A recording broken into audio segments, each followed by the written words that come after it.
সাহাবারা বলল, ইয়া রাসূলুল্লাহ সাল্লাল্লাহু আলাইহি ওয়াসাল্লাম, আমাদের কুয়ার ভেতরে পানি নাই, পানির লেয়ার অনেক নিচে নেমে গিয়েছে, পানি উঠাতে পারি না গো নবী, আপনি দোয়া করে দেন। বিশ্বনবী এসে অজু করলেন, অজুর কিছু পানি মুখে নিয়ে কুলি করে ওই কুলির পানি কুয়াতে ছেড়ে দিলেন।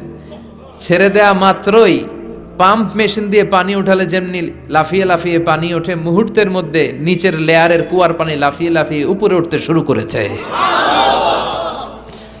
আরেক সাহাবী বললেন, ইয়া রাসূলুল্লাহ, ইয়া হাবিবাল্লাহ, আমাদের কুয়ার পানি বড্ড লবণাক্ত, লবণাক্ত পানি আমরা পান করতে পারি না, আপনি এসে দোয়া করে দেন যাতে কুয়ার লবণাক্ত পানিটা মিঠা পানি হয়ে যায়। বিশ্বনবী সাহাবীর সাথে গেলেন, ওযু করলেন, কুলির পানি কুয়াতে ছাড়লেন। 1000 বছরের লবণাক্ত কুয়ার পানি মুহূর্তের মধ্যে মিঠা পানি বানিয়ে দিল কে? এই সুন্দর ফুল, সুন্দর ফল, মিঠা নদীর পানি, আল্লাহ তোমার মেহেরবানি। তুমি কতই দিলে রতন, ভাই বেরাদর পুত্র স্বজন, ক্ষুধা পেলে অন্ন যোগাও, মানি চাই না মানি, আল্লাহ তোমার মেহেরবানি। পড়েন, সুন্দর ফুল, মিঠা নদীর পানি, আল্লাহ তোমার মেহেরবানি। সুবহানাল্লাহ পড়েন। বিশ্বনবীর ফুতে বরকত আছে না নাই? কারণ ইমানটা ছিল তাজা। তাজা ইমান থাকলে সব সম্ভব। চিল্লা এখন ঠিক কিনা? যে ইমান প্রয়োজনে জ্বলে ওঠে না, যে ইমান সত্য ন্যায়ের কথা বলে না, যে ইমান প্রয়োজনে জ্বলে ওঠে না, যে ইমান সত্য ন্যায়ের কথা বলে না, যে ইমান বাস্তবে নাই, যে ইমান অন্তরে নাই, মুখে শুধু কথার কলি, কি করে তারে বলো ইমানে বলি? ঠিক কিনা? কি করে তারে বলো ইমানে বলি? কি করে তারে বলো ইমানে বলি? যে ইমান দিন কায়েমের আন্দোলনের ধার ধারে না, যে ইমান লেবাসধারী কোরআন হাদিস তাও পড়ে না, যে ইমান খাজার নামে মাজার গড়ে ফুলুস কামায়, আছে না নাই?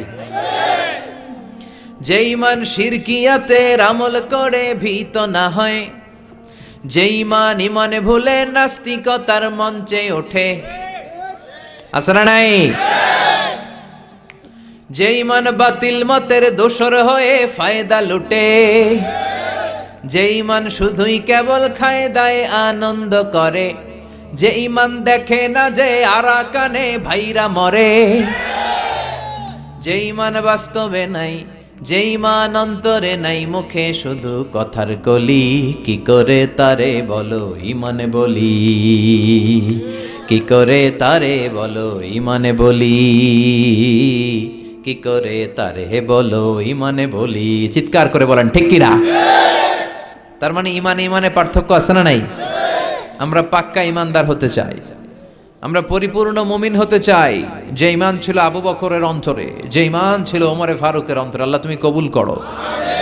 তাহলে এই সূরা এমন সূরা, যে সূরা পরে ফু দিলে অসুস্থরে সুস্থ করে দেয় কে? বিশ্বাস হয়? ইমান আছে তো? গন্ডগোল নাই তো? ফু দিলে সুস্থ হয়ে যাবে। সূরাতুশ শিফা। নিজেই নিজেকে রুকিয়া করবেন, তাবিজ ঝুলাবেন না। তাবিজ ঝুলাতে বিশ্বনবী নিষেধ করেছেন। যে তাবিজ ঝুলায় আল্লাহ তাআলা ওই তাবিজের উপর তাকে ন্যস্ত করে দেয় আর বলে, আমার রহমত তোর থেকে তুলে নিলাম, দেখি তোরে কে বাঁচায়। এজন্য আজ থেকে তাবিজ যা আছে ছিঁড়ে ফেলবেন। তবে কিছু কিছু স্কলাররা বলেছে, ছোট বাচ্চা যারা নিজেরা এখনো আয়াতুল কুরসি পড়ে, সূরা ফাতিহা পড়ে নিজেদেরকে ফু দিতে পারে না, মা বাবা কতক্ষণ ফু দিবে? 2 বছরের বাচ্চা, 1 বছরের বাচ্চা, মা বাবা যখন ফু দেয় জিন পড়ি এসে ডিস্টার্ব করে না। মা যখন রান্নাঘরে যায় ছোট বাচ্চাটারা এসে ডিস্টার্ব করে, আছে না নাই? তো এই ছোট বাচ্চা নিজে সূরা ফাতিহা পড়ে ফু দেওয়ার আগ পর্যন্ত, নিজে আয়াতুল কুরসি শিখে নিজেকে ঝাড়ফুঁক শিখার আগ পর্যন্ত ওই বাচ্চাদেরকে ফর দ্য সার্টেন পিরিয়ড, ক্ষণিক সময়ের জন্য তাবিজ দেয়া যাবে। অনেক মূর্খরা এগুলো বুঝতে চায় না। আমার এক আলোচনা নিয়ে অনেক জায়গায় তোলপাড় যে আজহারী সাহেব তাবিজের পক্ষে কথা বলেছে, ছোট বাচ্চাদের তাবিজের কথা বলেছে, কই পেয়েছে দলিল? ওরা পড়ে নাই। জান্নেওয়ালার উপরও জান্নেওয়ালা আছে, খেয়াল রাখতে হবে। আবুন নওয়াসের কবিতা, ওয়া কুল্লি মাইয়াদ্দাঈ ফিল ইলমি ফালসাফাতান হাবাস্তা শাইআন ওয়া গাবাত আনকা আশিয়াউ। তোমার সামনে কেউ যদি দাঁড়িয়ে বলে আমি সব জানি, তুমি বৃদ্ধাঙ্গুলি দেখিয়ে বলো তুমি কিচ্ছু জানো না, তোমার জানার অনেক বাকি। জান্নেওয়ালার উপরও জান্নেওয়ালা আছে। এজন্য স্কলাররা ছোট বাচ্চা যারা নিজেরা রুকিয়া করতে পারে না, মা বাবা রুকিয়া করে ফু দিলে ভালো, মা বাবা চলে গেলে ভূত পেত নিয়ে এসে আসর করে, আসে না নাই? ওই বাচ্চার সিকিউরিটির জন্য কোরআনের আয়াত দিয়ে তাবিজ দেয়া যাবে। কিন্তু ওই বাচ্চা যখন নিজে সূরা ফাতিহা শিখে যাবে, নিজে যখন আয়াতুল কুরসি শিখে যাবে, তখন ওই তাবিজ ছিঁড়ে ফেলতে হবে। কথা বুঝতে পেরেছেন? আল্লাহ সহি সমঝ দান করো। তো তাবিজ যারা পড়েন ছিঁড়ে ফেলবেন আজকে, রাজি আছেন তো? ছিঁড়ে কি করবেন? সূরা ফাতিহা পড়বেন, পড়ে ঝাড়ফুঁক চলবে আজকে থেকে। ঝাড়ফুঁক করা সুন্নাহ। আর তাবিজ দেয়া হচ্ছে বিদআহ, যেটা বিশ্বনবী শেখায় নাই, সাহাবারা শিখায় নাই, ওইটাতে আমরা যাব না। ঝাড়ফুঁক করবেন। আয়াতুল কুরসি পড়লে জিনভূত আসতে পারে? কথা বলেন। সূরা ফাতিহা পড়লে আর অসুস্থতা থাকতে পারে? বিশ্বনবীর সাহাবারা একবার সফরে বেরোলেন। সফরে বেরিয়ে হঠাৎ দেখলেন মরুভূমির মাঝখানে কিছু লোক জটলা পাকিয়ে রেখেছে, একটা লোক শুয়ে আছে। আবু সাঈদ আল খুদরি ছিলেন ওই সফরের লিডার। বললেন কি হয়েছে? তারা বলল আমাদের নেতাকে সাপে কামড় দিয়েছে, আরেক বর্ণনায় বিচ্ছু কামড় দিয়েছে, বিষের ব্যথায় আমাদের নেতা মারা যাবে। তারা নানা ধরনের বৈদ্যরাজ কবিরাজদেরকে এনে মন্ত্র পড়াচ্ছিল, সবাই মন্ত্র পড়ছিল, ছু মন্তর ছু কালিকুত্তার। ছোট বাচ্চারা পড়ে, বুঝানোর জন্য বললাম, তারা হয়তো অন্য কিছু পড়ছিল। তো এই যে এগুলো পড়ে ফু দিলে কি ভালো হয়?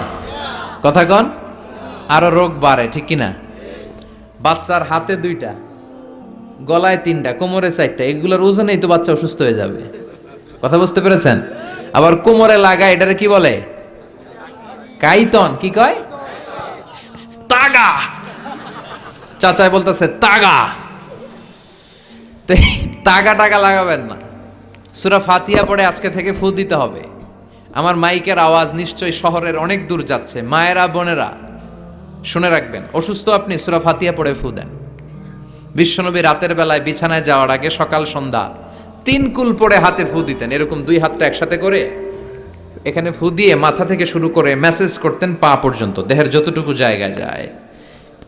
সূরাতুল ইখলাস, সূরাতুল ফালাক, সূরাতুন নাস, এই 3টা সূরাকে একসাথে বলে কুল আস-সালাসা, মানে 3 কুল। কি বলে? এই 3 কুল পড়ে না, যায় লিটন দেওয়ানের কাছে। কই যায়? লিটন দেওয়ান কিছু করতে পারে? লিটন দেওয়ান নাকি ভবিষ্যৎ বলে দিতে পারে। তো যমুনা ফিউচার পার্কে না বসুন্ধরাতে মনে হয় ওর চেম্বার, ওখানে আগুন লাগলো বসুন্ধরায়। তো র্যাবের প্রধান যে ওর কয়েকবার গ্রেফতার করছে, তো একবার গ্রেফতার করে বলে কি রে, তুই সারা বাংলাদেশের 17 কোটি মানুষের ভাগ্য বলে দিস, তোর চেম্বার যেই শপিং মলে, এই শপিং মলে আগুন লাগবে, আগে গলি না কেন? তারপর হাতের রেখাতে অনেকে ভাগ্য বলতে চায়, এটা ভুয়া কথা। এই হাতের রেখায় কোনো ভাগ্য থাকে না। আপনারা শুনলেই কিছু মানবেন না, আপনারা কোরআন হাদিস দিয়ে যাচাই করবেন, দলিল খুঁজবেন। কি খুঁজবেন? দলিল। 1.5 কাঠার একটা জায়গা কুমিল্লা শহরে কিনবে, এটার দলিলটা ঠিক আছে কিনা দেখার জন্য পাগল হয়ে যায়। নিজে বুঝে না, আরেকজনের কাছে যায় যে পাক্কা বুঝে, দেখেন দলিলটা ঠিক আছে কিনা। তো 1.5 কাঠা জায়গার দলিল ঠিক আছে কিনা পাগল হয়ে গেলেন। যেই জান্নাতের দাম গোটা দুনিয়াটারে 10,000 বার বিক্রি করলেও জান্নাতের একটা চেয়ারের দাম হবে না, ঠিক কিনা? তো ওই জান্নাত আপনি পাবেন যেই আমল করে, ওই আমলের দলিল লাগবে না? কথা বলেন। তবে বিনয়ের সাথে, কারো কাছে যখন দলিল চাবেন বিনয়ের সাথে আগে বুঝে নিবেন কার সাথে কথা বলতেছেন। You have to know who you are talking with, you don't know who you are dealing with. অনেকে জানে না কার সাথে কেমন করে কথা বলতে হয়। এজন্য আমি বলি যে জাননেওয়ালার উপরও জাননেওয়ালা আছে, তোমার অনেক পড়তে হবে, অনেক জানতে হবে, তাহলে তুমি সব বুঝবা, ঠিক কিনা? তো আমরা ঝাড়ফুঁক করব। আবু সাইদ খুদরি বলল এই ছুমন্তর সু কালিকুত্তার ঘু, এটাতে কিছু হবে না। আমার কাছে এমন জিনিস আছে, এটা দিয়ে ফু দিলে ভালো করে দেয় কে? সবাই বলল তাহলে আমাদের নেতাকে ভালো করো। আবু সাইদ খুদরি বলল তাহলে আমারে ছাগল দিতে হবে। এক পাল ছাগল। ওরা রাজি হলো, সবাইকে সরিয়ে উনি বসলেন। এই জীবনে প্রথম উনি রুকিয়া করেছেন। সূরা ফাতিহা পড়ে একবার ফু দিলেন, চোখ বন্ধ ছিল, সর্দারের চোখ খুলে ফেলেছে। আবার ফু দিলেন, এবার বসে গেছে, আবার ফু, হাঁটতে শুরু করছে, পুরা সুস্থ। সুবহানাল্লাহ পড়েন। এক পাল ছাগল পেলেন, পথিমধ্যে একটা ছাগল জবাই করেও খেলেন। এরপর বিশ্বনবীর কাছে এসে মাসালাটা রিচেক করে নিলেন, ক্রস চেক, ডাবল চেক।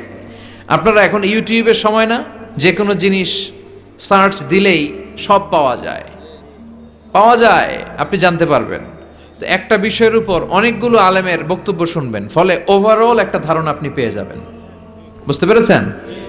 বিতিরের সালাত কয় রাকাত, অনেক মন্তব্য আছে, অনেক মতামত আছে। আপনি 5 জন স্কলারের কথা শুনেন, মোটামুটি একটা আন্দাজ পেয়ে যাবেন যে এটাই হয়তো হকের কাছাকাছি। গোড়ামি করা যাবে? ইসলামে গোড়ামি নাই। ইসলামের সৌন্দর্য হচ্ছে আত-তাইসির, simplicity is the beauty of Islam. সহজীকরণ হচ্ছে ইসলামের সৌন্দর্য। বিশ্বনবীকে যে কোনো অপশন দিলে সবচেয়ে সহজ অপশনটা নিতেন। সুবহানাল্লাহ পড়েন। বিশ্বনবীর কাছে এসে বললেন, ইয়া রাসূলুল্লাহ, সূরা ফাতিহা দিয়ে ঝাড়ফুঁক করে এক বর্ণনায় 100টা, আরেক বর্ণনায় 30টা ছাগল আমরা পেয়েছি। পথিমধ্যে একটা ছাগল জবাই করে আমরা খেয়েছি। এই যে কোরআন দিয়ে ফু দিয়ে আমরা ছাগল আনলাম, খাইলাম, এই ছাগল নেয়াটা জায়েজ হয়েছে কিনা বলেন। মাসালা ক্রস চেক করতে আসছে, ডাবল চেক, দেখে বিশ্বনবী কি বলে। বিশ্বনবী বলেন জায়েজ হয়েছে মানে কোরআনের দাম বাড়ায় দিয়ে আসছিস বেটা। আল্লাহু আকবার। কোরআনের দাম তোমরা বাড়িয়ে দিয়ে এসেছো। 30টা বা 100টা ছাগল যাই পাইছো তোমরা, ভাগ বটোয়ারার পরে 2-1টা থাকলে আমারও দিও। তো এটাকে বলে সূরাতুশ শিফা। কোরআনের ভেতরে শিফা দিয়েছে কে? ওয়ানুনাজ্জিলু মিনাল কুরআনি মা হুয়া শিফাউন ওয়া রাহমাতুল লিল মুমিনিন ওয়ালা ইয়াজিদুয যালিমিনা ইল্লা খাসারা। এই কোরআনের মধ্যে আমি শিফা দিয়েছি, রহমত দিয়েছি, বরকত দিয়েছি। মুমিনদের জন্য কোরআনকে শিফা বানিয়েছে কে? সূরাতুশ শিফা মনে থাকবে? এই যে পীর সাহেব হুজুরের কাছে যে আসেন ফু দেওয়ার জন্য, যে হুজুর ফু দেন, হুজুর কি পড়ে ফু দেয় জানেন? আজকে গোমর ফাঁস করে দিয়ে যায় হুজুরের। সূরাতুল ফাতিহা পড়ে ফু দেয়। হুজুরের কাছেও আইসেন, আপনারাও ফু দিয়েন, নিজেরাও দিবেন। সবসময় যে হুজুরের কাছ থেকে নিতে হবে তা না, আব্বা আম্মার কাছ থেকে নিবেন।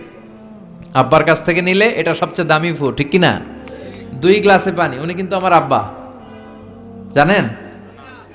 এজন্য আব্বা আম্মার কাছ থেকে দোয়া চাইতে হবে। 2 গ্লাসে পানি। পৃথিবীর সবগুলা পীর সাহেবরে বললাম, হুজুর এই গ্লাসে একটু ফু দেন। হুজুর আমার ফু দিয়ে দিল। আমার আব্বা, উনি আরেক গ্লাসের পানির মধ্যে ফু দিয়ে দিল।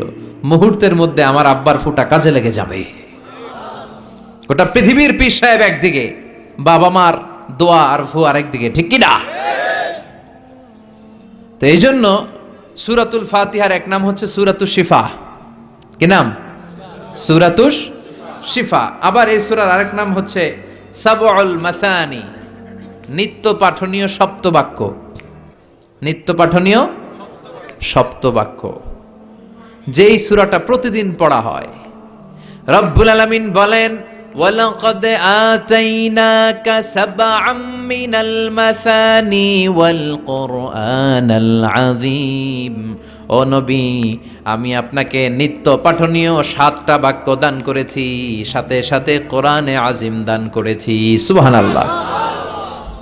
নিত্য পাঠনীয় 7টা বাক্য, এমন 7টা বাক্য এই সূরাতুল ফাতিহা, যে 7টা বাক্য সব সময় পড়তে হয়। যারা প্রতিদিন নামাজ পড়ে, শুধু ফরজ নামাজ পড়ে, তার 17 বার পড়তে হয় এই সূরাটা। সুবহানাল্লাহ মাহফিলের পরে। আর যারা সুন্নাত সহ পড়ে, তাদের প্রতিদিন 32 বার এই সূরাটা পড়তে হয়। তাহলে যেই লোকটার বয়স হয়েছে 50 বছর, সে যদি নামাজি হয়ে থাকে, একটু হিসাব করেন, লোকটার বয়স কত? 50। আর লোকটা নামাজি না বেনামাজি? নামাজি। নামাজি লোক, বয়স 50 বছর।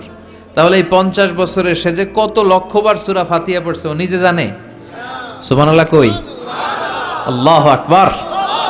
এমন সূরা যেটা প্রতিদিন পড়তে হয়। আবার বিশ্বনবী বললেন, লা তুহসা আজাইবুহু ওয়ালা তাবলা গরাইবুহু ফিহি মাসাবিহুল হুদা ওয়া মানারুল হিকমা। কোরআন এমন কিতাব, সূরাতুল ফাতিহা এমন সূরা, এই সূরার আশ্চর্যান্বিতার কোনো শেষ নাই। এই সূরা কোনোদিন পুরান হয় না। যাদের 80 বছর বয়স, কত কোটিবার আপনি সূরা ফাতিহা পড়ছেন, বুকে হাত দিয়ে বলেন তো, কখনো কি আপনার মনে হয়েছে যে প্রত্যেক দিন নামাজটা শুরু করলে এই সূরাটা দিয়ে শুরু করতে হয়? কত কোটিবার পড়লাম, আর ভাল লাগে না, পুরান পুরান লাগে। বুকে হাত দিয়ে বলেন, দাঁড়ান একজন, যে হুজুর আমার কাছে আর ভাল লাগে না, সূরাতুল ফাতিহা পড়তে পড়তে এটা পুরান লাগে, কালকে থেকে কুল হুয়াল্লাহ দিয়ে শুরু করুন। এরকম ডাকাইতে আছে কেউ? নাই, কারণ কোরআন কখনো পুরান হয় না। যতই পড়ি ততই নতুন। চিল্লায় পড়েন আল্লাহু আকবার। এজন্য বিশ্বনবী বললেন, ও উম্মতেরা শোনো, এই 60টা সূরা দেখতে ছোট, 60টা আয়াত বিশিষ্ট এই সূরাটাকে দেখতে ছোট মনে হয়, সবার মুখস্থ, প্রত্যেকের কলিজার ভেতরে আছে। তোমাদের কাছে সাধারণ মনে হয়, সূরাটা সাধারণ না, অসাধারণ করে সূরাটারে নাজিল করেছে কে? দিন মাটির ভেতরে হবে ঘরে মন আমার, কেন বন্ধ দালান ঘর, প্রাণ পাখি উড়ে যাবে পিঞ্জর ছেড়ে, ধরা ধামে সবই রবে তুমি যাবে চলে, বন্ধু বান্ধব যত মাতা পিতা দ্বারা সুত সবই হবে তোমার পরে মন আমার, কেন বান্ধ দালান ঘর, একদিন মাটির ভেতরে হবে ঘরে মন আমার, কেন বান্ধ দালান ঘর। ঠিক না? চলে যেতে হবে। এজন্য এটা যেন আমাদের মাথায় থাকে যে আমরা থাকতে আসি নাই, আমাদের আখিরাতটা যেন সুন্দর হয়, সব সময় এই চিন্তা রাখতে হবে। আল্লাহর উপর ভয়, আল্লাহর উপর অগাধ বিশ্বাস এবং আস্থা দিন দিন আমাদের কমছে, আর দুনিয়াকে পাওয়ার লোভ আমাদের বাড়ছে। ঠিক কি না? কিন্তু আমরা থাকতে আসি নাই, চলে যাব। আমাদের অনেক লাগবে। গোটা বিশ্বে দেখবেন যে একটা প্রতিযোগিতা মানুষের মধ্যে, ছুটছে মানুষ পাগলের মতো, আরো লাগবে, আরো টাকা লাগবে, আরো সম্মান লাগবে, আমার আরো দাপট লাগবে, আরো জায়গা লাগবে, আরো ফ্ল্যাট লাগবে, আছে না নাই? বিশ্বনবী বলেন, বনি আদমের প্রত্যেককেও যদি একটা স্বর্ণের পাহাড়ের মালিক বানিয়ে দেয়া হয়। কিসের পাহাড়? কথা বলেন। আচ্ছা, একটা স্বর্ণের পাহাড়ের মালিক যদি আপনি হন, আপনার পুরো 14 পুরুষ মিলে ওই স্বর্ণের পাহাড় যদি বিক্রি করেও খান, ওই পাহাড়ের অর্ধেকও শেষ করতে পারবেন? বিশ্বনবী বললেন, প্রত্যেককে যদি একটা স্বর্ণের পাহাড়ের মালিকও বানিয়ে দেয়া হয়, প্রত্যেকে চাবে আরো একটা স্বর্ণের পাহাড় কেমনে নেওয়া যায়। কত বড় ডাকাত! ঠিক কিনা? কবরের মাটি ছাড়া কোনো কিছু বনি আদমের এই মুখকে বন্ধ করতে পারবে? আরো লাগবে, খাই খাই খাই খাই, আরো দাও, পাই নাই, এরকম অসন্তোষ আছে না নাই?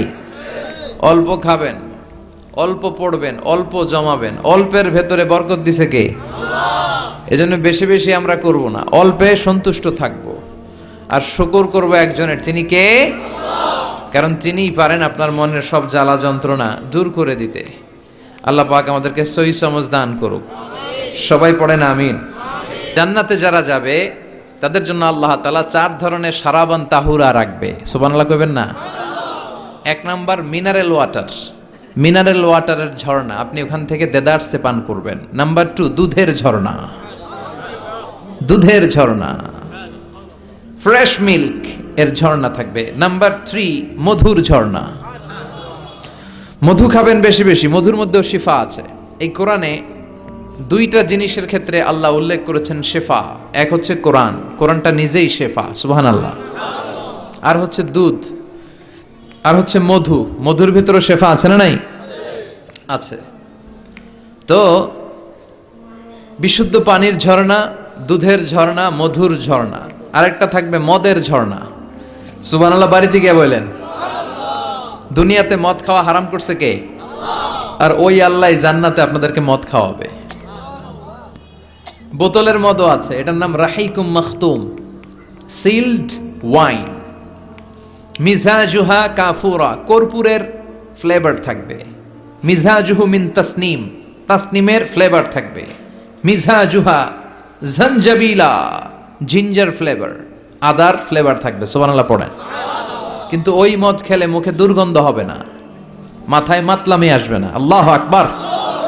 কারণ ওই মতটা জান্নাতের যে সুন্দর সুন্দর সুঘ্রাণওয়ালা গাছ আছে, ফুল আছে, ওই ফুলের নির্যাস থেকে আল্লাহ বানাবেন। সুবহানাল্লাহ পড়েন।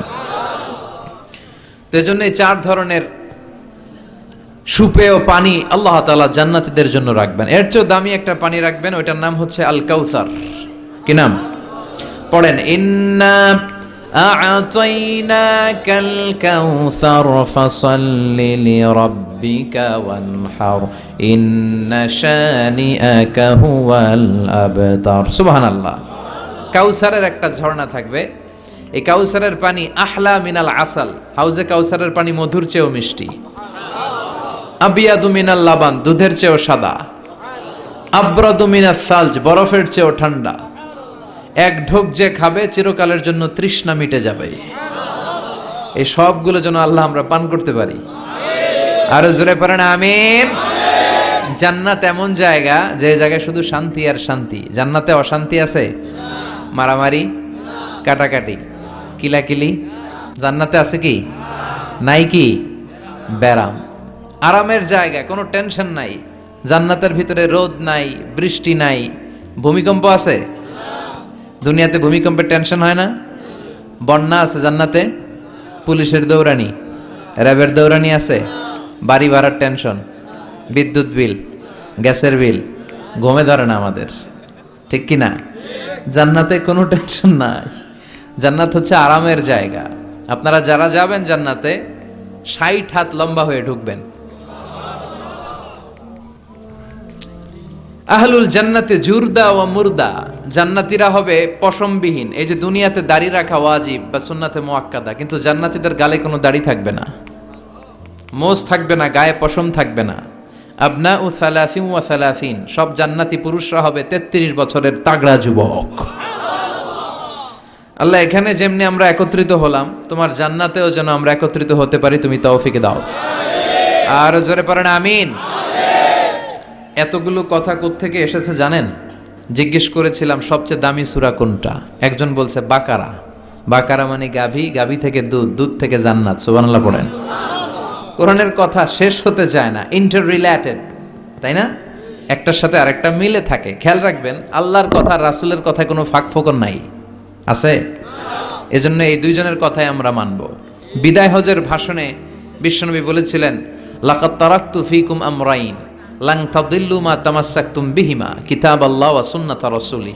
আমি তো চলে যাব, রেখে যাব দুটো জিনিস, যদি দুটো জিনিসকে মেনে চলো কখনো বিভ্রান্ত হবে না। একটা হচ্ছে আল্লাহর কিতাব, আর একটা হচ্ছে বিশ্বনবীর সুন্নাত। এই দুইটা আমরা আঁকড়ে ধরবো। রাজি আছেন তো? পৃথিবী যেদিকে যাক, আমি থাকবো দুইটা নিয়ে, ইনশাআল্লাহ। পড়েন। কোরআনের সবচেয়ে দামি সূরা কোনটা বলেন? ফাতিহা। কিছু বলতেছে ফাতিহা, পিছনের ভাইরা কি বলবেন? হ্যাঁ, ইয়াসিন। আর আচ্ছা, এবার বলেন, আমি সহজ করে দিই, বলেন কোন সূরা না পড়লে নামাজ হয় না? এবার ক্লু পাইছে, এবার ক্লু পেয়েছে। এই সূরা ছাড়া নামাজ হয় না। আমি যদি পড়াই হবে না, এই মসজিদের ইমাম সাহেব পড়াইলে হবে না, কিন্তু বাইতুল মুকাররমের খতিব পড়াইলে আবার হবে। হবে না? শায়েখ আব্দুর রহমান সুদাইস পড়ালে তো হবেই। খাইছে কত বড় মুফতি দেখছেন, ফতোয়া দিয়ে দিচ্ছে জি না, আসলেই হবে না। কারণ এটা এমন সূরা, এই সূরা না পড়লে নামাজ হয় না। বিশ্বনবী বুখারীর বর্ণনায় বলেছেন, আ'যামুস সুওয়ার ফিল কোরআন, কোরআনের সবচেয়ে দামি সূরা। এটা আমার বানানো কথা না, সবচেয়ে দামি সূরা।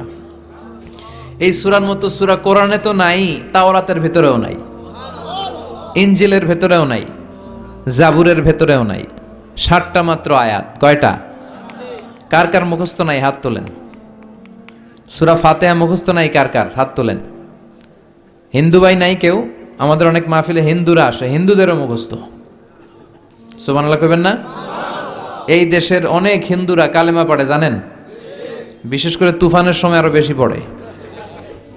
কক্সবাজারে যখন জলোচ্ছ্বাস হয়, তখন মহেশখালীতে যে বৌদ্ধ মন্দির আছে, স্বর্ণ মন্দির, ওই বৌদ্ধ মন্দিরের গৌতম বুদ্ধের যারা অনুসারী, তারা নিচে নেমে আসে তুফান দেখে, আর বলে লা ইলাহা। ওরা বোঝে তুফান থেকে শুধু একটা কালেমাই বাঁচাতে পারে, আল্লাহ ছাড়া বিপদ থেকে কেউ বাঁচাতে পারে। আমি একবার লঞ্চের ভেতরে তুফানে পড়ছিলাম, তো লঞ্চ ডুবে যাবে তুফানের ধাক্কায়। তো দেখলাম লঞ্চের ভিতরে শুধু মুসলমানরাই জিকির করে না, হিন্দুরাও জিকির করে। তুফান থেমে যায়, জিকিরও থেমে যায়। কত বড় ডাকাত! তুফান শুরু, জিকিরও। সবার মুখে এক চিৎকার, বাঁচাও। আমি বললাম, কে বাঁচাবে? কে? হুজুর আমনে। ভাবছে আমি দোয়া কালাম পড়লে বেঁচে যাবে। তো আমি বললাম, আমি যে বাঁচাবো, আমারে বাঁচাবে কে? মনে রাখবেন, কেউ বাঁচাতে পারে না, একজন ছাড়া। চিৎকার করে বলতে হবে, তিনি কে? কোরআনের সবচেয়ে দামি সূরার নাম? সবাই বলেন। এই সূরাতুল ফাতিহার মাত্র 7টা আয়াত। কয়টা আয়াত? এই 7টা আয়াত নিয়ে কয়েক মিনিট একটু আল্লাহর রাস্তায় কুরবানি করা যাবে না? কান দুইটা খরগোশের মতো খাড়া করেন। খরগোশ কান খাড়া করে শুনে, এজন্য খুব পিন ড্রপ সাইলেন্ট, পিন পতন নীরবতাও খরগোশ কান দিয়ে শুনতে পায়।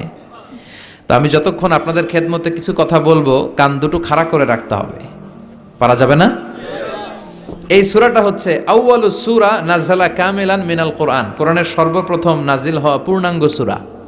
এই সূরার আগে কোন সূরা পূর্ণাঙ্গ একসাথে নাজিল হয় নাই। কোন সূরার 5 আয়াত, 10 আয়াত, 20 আয়াত। আপনারা যে এখন সুন্দর কোরআন দেখতেছেন, বিশ্বনবীর সময় কি এই কোরআন ছিল? না। 23 বছরের লম্বা জিন্দেগিতে বিশ্বনবীর কাছে এই কোরআন নাজিল হয়েছে। পরবর্তীতে এটার কম্পাইলেশন করা হয়েছে, scripture, holy scripture, the Quran, whereof there is no doubt, no suspicion in it, and a guidance to those who are muttaqin. এটা এমন বই যেটাতে আল্লাহ কোনো ভুল রাখে নাই। মুত্তাকিনদের জন্য এটা পথ নির্দেশিকা হিসেবে আল্লাহ পাঠিয়েছে। পড়েন সুবহানাল্লাহ। তো সূরাতুল ফাতিহার আগে অনেক সূরা নাজিল হয়েছে, কিন্তু একটু একটু করে, পুরোটা একসাথে না। এই সূরাটা পুরোটা একসাথে সর্বপ্রথম নাজিল হয়েছে। এজন্য এই সূরাটারে আবার বলে ফাতিহাতুল কিতাব, মানে preface of the book, introductory সূরা। কোরআনটা খুললেই সর্বপ্রথম আপনার নজরে যে সূরাটা পড়বে, সূরাটার নাম সবাই বলেন সূরাতুল ফাতিহা। আবার বিশ্বনবী এটাকে বলেছেন কোরআনের মা। কি বলেছেন? চমৎকার একটা ইনফরমেশন না? মনে রাখতে হবে। তাহলে কোরআনের মায়ের নাম কি? মনে থাকবে? বলেন তো, সকল পৃথিবীর সব শহরের জনপদের মায়ের নাম কি? মাক্কাতুল মুকাররমা। তেমনি কোরআন আল কারীমের মায়ের নাম হচ্ছে সূরাতু আল ফাতিহা। এরপরে বিশ্বনবী বলেছেন এই সূরাটা হচ্ছে সূরাতুল ওয়াফিয়া, অখণ্ড সূরা। এই সূরাকে খণ্ড খণ্ড করে পড়া যায় না। কেউ প্রথম রাকাতে সূরাতুল ফাতিহার অর্ধেক, দ্বিতীয় রাকাতে বাকি অর্ধেক যে পড়ছে, হইছে? কিন্তু কেউ প্রথম রাকাতে সূরা আর রহমানের 10 আয়াত, পরের রাকাতে বাকি 10 আয়াত। কোনো সমস্যা আছে? সমস্যা নাই। তার মানে এই সূরার নাম সূরাতুল ওয়াফিয়া, অখণ্ড সূরা। মানে এই সূরাকে খণ্ড খণ্ড করে পড়া যায় না, পড়লে পুরোটাই পড়তে হয়। সুবহানাল্লাহ পড়েন। আবার এই সূরার আরেকটা নাম হচ্ছে সূরাতুদ দুআ, দোয়ার সূরা। কিসের সূরা? কেমন করে আল্লাহর কাছে প্রার্থনা করতে হয়, দোয়া করতে হয়, ফরিয়াদ করতে হয়, সে কথা এই সূরার ভেতরে আছে না নাই? কারণ এই সূরাতে আমরা প্রতিদিন একটা দোয়া করি, ইহদিনাস সিরাতাল মুস্তাকিম। মানে কি? আল্লাহ আমাকে সরল সঠিক পথ দেখাও। আমাদেরকে পথ দেখায় কে? চিল্লায় বলেন। আমি যদি কোনো দিন পথে ভুলে যাই, হাত ছানি দিয়ে কাছে নিও, মমতার বন্ধনে আমায় বেঁধে সব ভুল ক্ষমা করে দিও। আমি যদি কোনো দিন পথে ভুলে যাই, হাত ছানি দিয়ে কাছে নিও, মমতার বন্ধনে আমায় বেঁধে সব ভুল ক্ষমা করে দিও। পড়ে না আমিন? আমরা যদি পথ ভুলে যাই, আমাদের পথ দেখায় কে? এজন্য এই সূরাটার নাম সূরাতুদ দুআ, প্রার্থনার সূরা। কেমন করে আল্লাহর কাছে প্রার্থনা করতে হয় এই সূরার ভেতরে আছে না নাই? বিশ্বনবী বললেন, লা সালাতা লিমান লাম ইয়াকরা বিফাতিহাতিল কিতাব। যে সূরা ফাতিহা তার নামাজে পড়ে না, তার নামাজ আল্লাহর দরবারে কবুল হয় না। এরপরে বিশ্বনবী বলেছেন এই সূরার নাম সূরাতুশ শিফা। সূরাতুশ শিফা, শেফার সূরা, আরোগ্য লাভ করার সূরা। অসুস্থ ব্যক্তির গায়ে এই সূরা পড়ে ফু দিলে সুস্থ করবে কে? আল্লাহ। বিশ্বাস হয়? বিশ্বাস হইতে হবে, ঈমান থাকতে হবে। ঈমান যদি পাক্কা হয় তাইলে কাজ করবে, তা না হইলে কাজ করবে না। অনেকে বলে হুজুর আমি তো কত সূরা ফাতিহা পড়ে ফু দিলাম, কই আমার পেটে ব্যথা তো ভালো হয় না। যেটা কইছে তুই একটা ডাকাত, ঠিক কি না? ওর ইমান নাই, ওর ইমানে ঝামেলা। ফু দেওয়ার মধ্যে বেশ কম আছে না নাই? কিছু লোক আছে সারাদিন ফু দিলে মোমবাতি নিবে না, আর কিছু লোক আছে ফু দিলে পানিতে আগুন ধরে যায়, আছে না নাই? বিশ্বনবীর ফুতে বরকত বেশি না কম?